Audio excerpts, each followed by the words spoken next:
Smoke மாதிரி release ஆக நம்ம கோகு என்ன பண்றான், அவனோட மனசு எல்லாத்தையுமே ஒருநிலைப்படுத்திக்கிட்டு இருக்காங்க. இந்த பக்கம் இவன் அந்த பவரை யூஸ் பண்ண இவனை சுத்தி அப்படியே கல்லு புற்கள்னு சொல்லி எல்லாமே காத்துல அப்படியே பறந்துகிட்டு இருக்க நம்ம கோகு அவனோட மனசை அப்படியே அமைதிப்படுத்த இவன் என்ன பண்றான், அந்த மொத்த பவர்ல சேர்த்து இங்க இருந்து ஓங்கி அடிக்க நம்ம கோகு அதை அழகாவே டாட்ச் பண்ணிடுறாருங்க.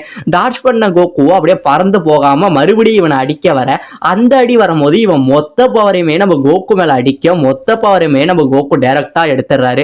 அப்படியே கோகு அடிபட்டு இந்த இடத்துல கீழே விழுந்துறவும் செய்யறாருங்க. கீழே கரெக்டா கோகுவில அந்த இடத்துல அந்த மலையே அப்படியே பேய கோகுக்கு கண்ணீர் விடுற மாதிரியான ஒரு காட்சி அமையுதுங்க. இப்ப இந்த பக்கம் நம்ம பிக்கோலோ இருக்கான் பாத்தீங்களா, அடிபட்ட உடனே நேரா இங்க இருந்து கோகுவை வந்து அவனோட இதய துடிப்பை பாக்குறான். இப்ப இவனோட இதய துடிப்பும் நின்றுடுச்சு, இந்த பையன் செத்துட்டான் அப்படின்னு சொல்லி நம்ம பிக்கோலோ கோகு கிட்ட இருந்த அந்த 1 ஸ்டார் டிராகன் பால் இருக்கு பாத்தீங்களா, அந்த டிராகன் பாலை எடுத்துக்கிட்டு அப்படியே ஒரு சிரிப்பு சிரிக்கிறாங்க. இதை பார்த்தோன்னே இந்த பக்கம் பிலாஃபுக்கு பயங்கரமான ஆச்சரியம். இப்ப ஆச்சரியப்பட்டுக்கிட்டு நம்ம பிக்கோலோ